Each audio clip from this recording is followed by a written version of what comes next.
दर्शक और ध्यान नाल पढ़ाई कर ओए ऐसी पढ़ाई कर जिदा मुल्को कौम नूं भी फायदा पहुंचे। हाँ एक मिनट फोन करी। हाँ भी मुद्दा तू किधर आया? ओए आना किधर है? चौधरी साहब कमी कर रहे हैं तुहाडे। मैं आखा एक तां सरकार नूं सलाम ठोकी आवा ते दिया जड़ा है कि जित दी मुबारक दित्ती आवा कमी जो होया। आज समझ गया तेरी मुबारक नूं। मेहरबानी। पहला फल तेरी मिठाई। बड़ी मेहरबानी चौधरी साहब, बड़ा शुक्रिया। गल दस मुझे जी हाँ चौधरी हशमत साहब मुबारकबाद देन नहीं आया। ओ छोड़ो चौधरी साहब, चौधरी हशमत तक किसे पास तुहाडा बिराल लगता ही नहीं। ते हुण घना मुंह ना लाया करो तो शुक्र करो बच गए हो।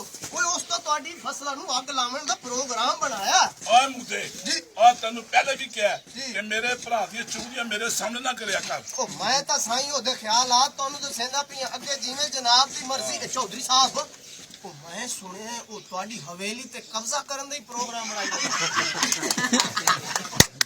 ठंडा हो जा मैं आप ही देख लांगा। चलो जिवें भी मर्जी तुहाडी। मैं तां ए मैं के चौधरी साहब उस तुहाडे ते झूठा मुकदमा तैयार करा के तुहानू करा देना अंदर। तू सब पहलू जमानत करा दी।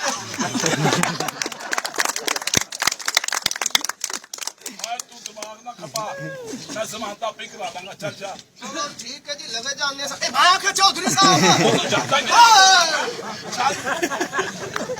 काले कन्ना दा ओ शादे ए तो कोई होशियार या कर।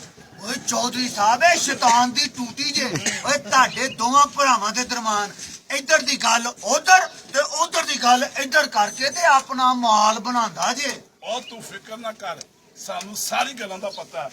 चल जा तू हुक्का ताजा कर। ਮੈਂ ਹੁਣੇ ਹੀ ਚੌਧਰੀ ਸਾਹਿਬ ਨੂੰ ਖਾਤਾ ਅਦਾ ਕਰਕੇ ਲੈ ਕੇ ਆਇਆ।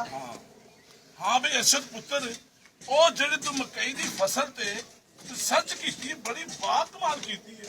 ਉਹਦੀ ਵਜ੍ਹਾ ਨਾਲ ਮੇਰੀ ਪੈਦਾਵਾਰ 'ਚ ਆਮ 10 ਗੁਣਾ ਇਜ਼ਾਫਾ ਹੋ ਗਿਆ।